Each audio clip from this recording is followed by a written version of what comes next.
ॐ नमः सिद्धेभ्यः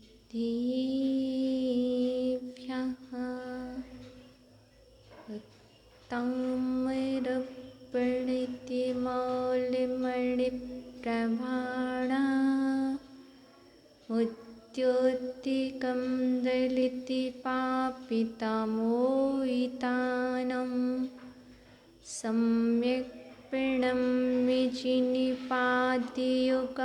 युगाता वालं वनं ववजले पतितां जनानां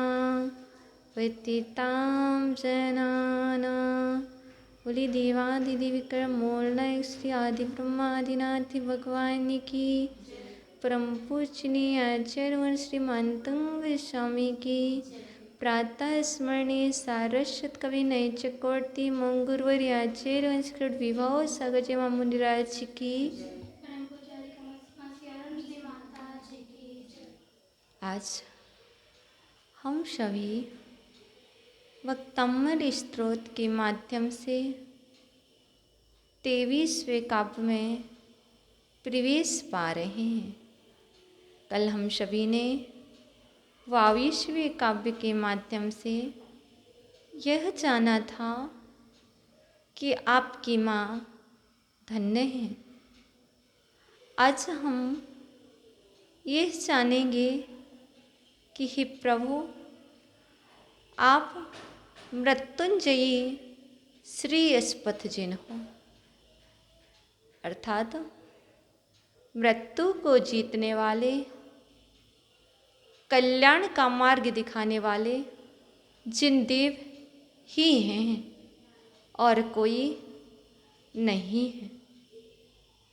कल हमने यह जाना था भूत, प्रेत, व्यंतर, पिशाच आदि की बाधा से मुक्ति दिलाने वाला जहाँ 22वां काव्य था वहीं पर 23वां भी था, लेकिन विशेष रूप से यह जो 23वां काव्य है यह शिरोरोग विनाशक है।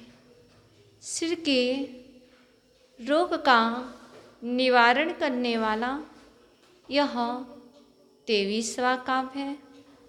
इस काव्य की आराधना करने से और यंत्र की पूजन, श्लोक का पाठ, रिद्धि मंत्र का जप करने से हमारी बाधाएं दूर होती हैं, चाहे वह सिर रोग की बाधा हो, चाहे वह भूत प्रेत आदि की बाधा क्यों ना हो। तो चलिए आज हम यह जानेंगे कि मृत्युंजयी श्रेयस्पथ जिन आप ही हो। कैसे हो? क्योंकि आपको पता है पुनरपि जन्मम पुनरपि मरणम, जिन्होंने पुनः पुनः जन्म लेने का और पुनः पुनः मरण होने का त्याग कर दिया है, वो जिनेंद्र देव कहलाते हैं, वो जिन कहलाते हैं। हम और आप सभी बार बार तो जन्म लेते हैं और बार बार मरण को प्राप्त होते हैं। हम कैसे आपको वह मार्ग दिखला सकते हैं जो उस मार्ग पर चल कर के जिन्होंने शिवपथ को प्राप्त कर लिया है वही तो श्रेयस्पथ दिखलाएंगे। क्योंकि काव्य में एक शब्द आया है शिवः,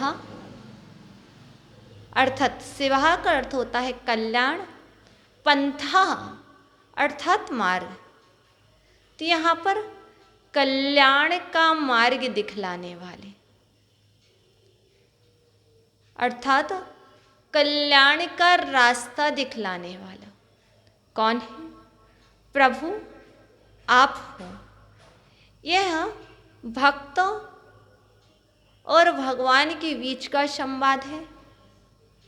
आचार्य भगवान मानतुंग स्वामी भक्त हैं और प्रभु भगवान है। आदि ब्रह्मा भगवान है। आचार्य भगवान मानतुंग स्वामी भक्ति के वश होकर के भगवान से कह रहे हैं, हे प्रभु, मुनिजन आपको सूर्य की तरह तेजस्वी और निर्मल मानते हैं। जब मुनिजन मानते हैं तो मुझे मानने में क्या दोष है? क्योंकि आप शिव हो, कल्याण का मार्ग दिखलाते हो, इसलिए हम आपको शिव भी कहते हैं। आप मोक्ष का मार्ग दर्शाते हैं, इसलिए हमारे लिए तो आप ही महादेव हैं। कोई दूसरा महादेव नहीं हो सकता मेरे लिए। मेरे लिए तो आप ही शिव हैं, मेरे लिए तो आप ही महादेव हैं। हे प्रभु, चाहे मेरे सिर रोग की बाधा हो, चाहे भूत प्रेतादि की बाधा हो, आपके स्मरण करने से, आपका नाम लेने से जैसे सूर्य के उदित होते ही संपूर्ण अंधकार चला जाता है, इसी तरह जो भक्तजन आपको स्मरण करते हैं, जो आपका ध्यान करते हैं, जो आपको ध्याते हैं, उनके सभी रोग, सभी विपत्तियां यूं ही चले जाती हैं। क्योंकि आपको मालूम होगा, आकाश में बहुत सारे तारे होते हैं, वह भी प्रकाश देते हैं, लेकिन उनका प्रकाश हम सभी को समझ नहीं आ पाता है। जैसे ही मात्र एक सूर्य आता है तो संपूर्ण ताराओं का प्रकाश पलायन कर जाता है। ऐसे ही हे भगवान, आप एक वह सूर्य हैं जिनके होते हुए, जिनके रहते हुए अन्य किसी सूर्य की आवश्यकता नहीं। कल कहा था, आपकी माँ धन्य है। क्यों? क्योंकि जो तीर्थंकर भगवान की माता होती है वह अल्प संसारी होती है, और संसारी जीवों की माताएं बहुत सारे पुत्रों को जन्म दे रही हैं, लेकिन ना तो आप जैसे पुत्र को जन्म दे पा रही है, ना ही वह आपकी माँ की तरह माँ बन पा रही है। इसी कारण है, आचार्य हनुमंतुंग स्वामी कहते, इसी कारण मैंने आपको कहा है आपकी माँ धन्य है। आप तो धन्य है ही, पर आपको जन्म देने वाली आपकी जन्मदात्री माँ भी धन्य है, क्योंकि उसका भी अल्प संसार है। वह भी कुछ ही समय में मोक्ष को प्राप्त कर लेगी। आपको मालूम होगा, जब भी प्रलय काल आता है, जब भी नया कल्पकाल शुरू होता है, मात्र 24 तीर्थंकर ही होते हैं, अधिक नहीं। क्योंकि महापुरुष एक भी रहें तब भी जगत का कल्याण कर लेते हैं। यदि तुच्छ प्राणी बहुत भी रहें, संख्या में कितने भी हों, असंख्यात हों, उनकी कोई गणना नहीं है, लेकिन वह कल्याण नहीं कर पाते। और जब महापुरुष संख्या में भले ही एक क्यों ना हो, और वह तीनों लोकों के जीवों का कल्याण कर लेते हैं, वह महापुरुष कहलाते हैं। तो आइए आज हम देखेंगे, क्योंकि कल जो हमने स्टोरी सुनी थी 23वां और 22वां काव्य युगल काव्य है। इन दोनों काव्यों के माध्यम से भूत प्रेत आदि की बाधा से मुक्ति मिलती है। और जो 23वां काव्य है, इसका जो मंत्र है, रिद्धि है, इसकी आराधना करने से सिर रोग की निवारण होता है। सिर रोग निवारक यह मंत्र है, यह जाप है और यह काव्य भी है। आपके मन में जिज्ञासा होगी, जब हमारे लिए कोई बाधा हो तो हम क्या करें?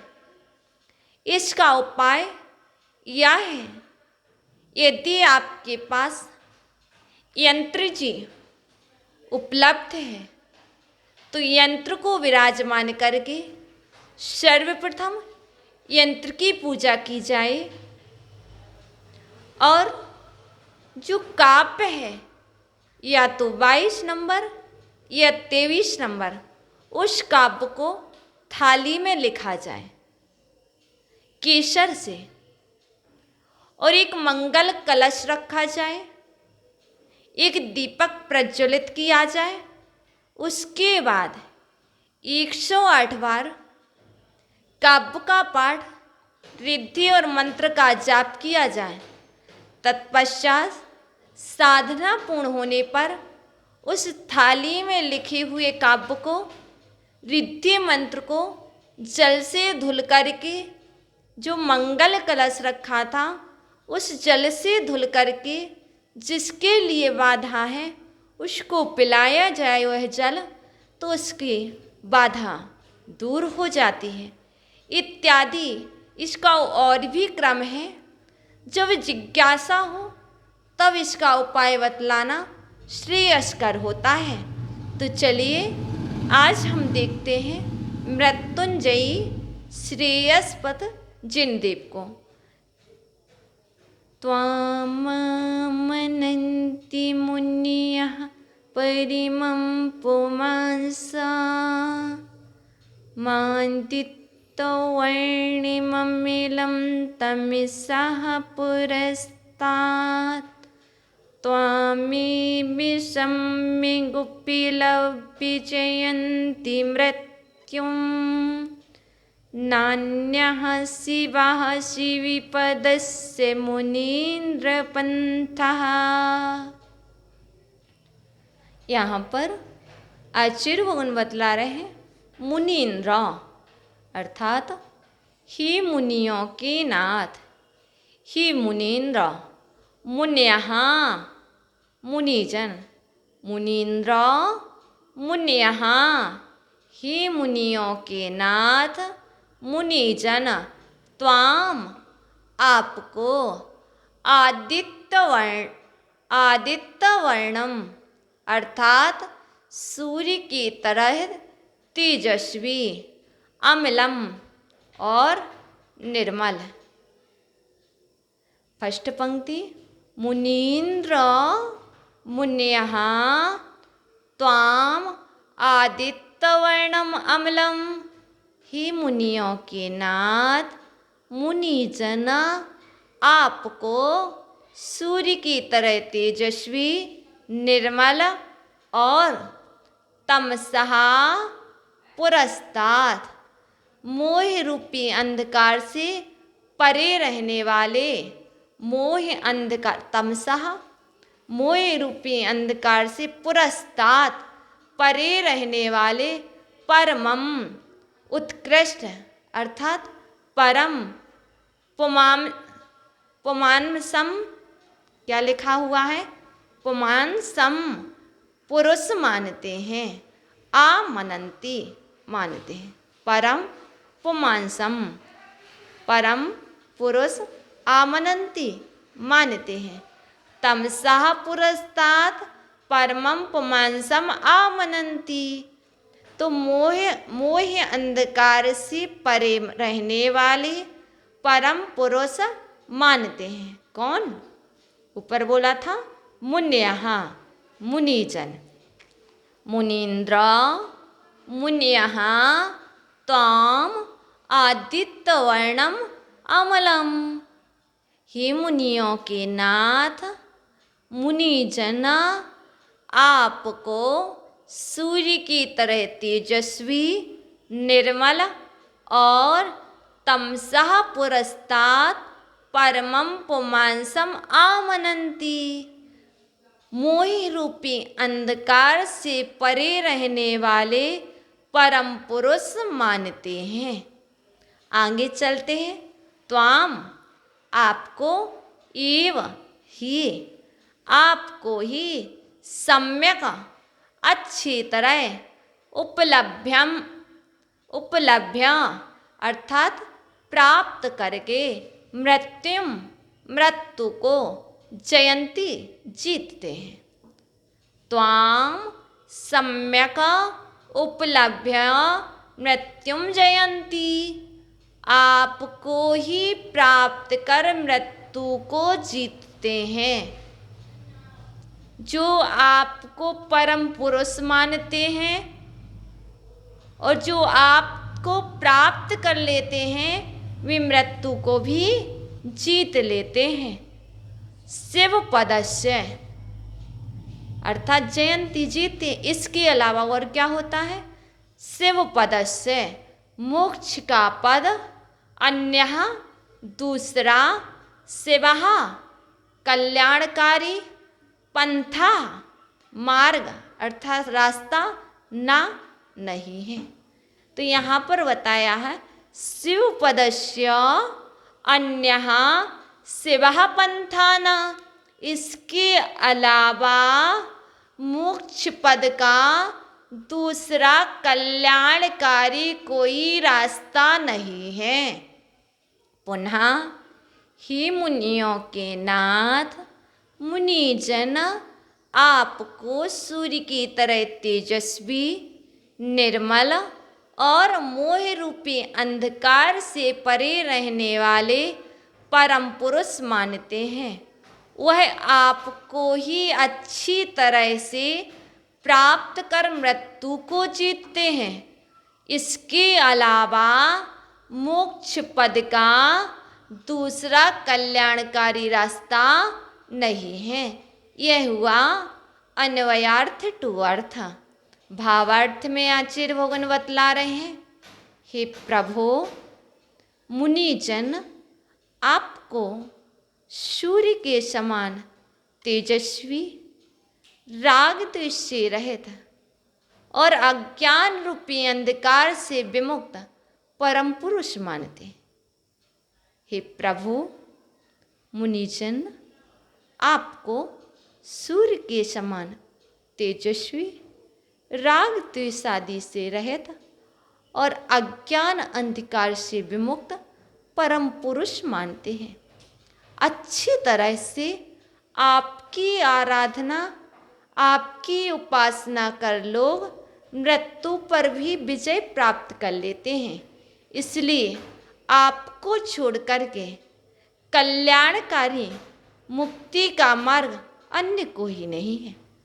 इसलिए आपको छोड़ करके कल्याणकारी मुक्ति का कोई दूसरा मार्ग नहीं है। जिसने प्रभु आपको पकड़ लिया है उसी का कल्याण निश्चित है।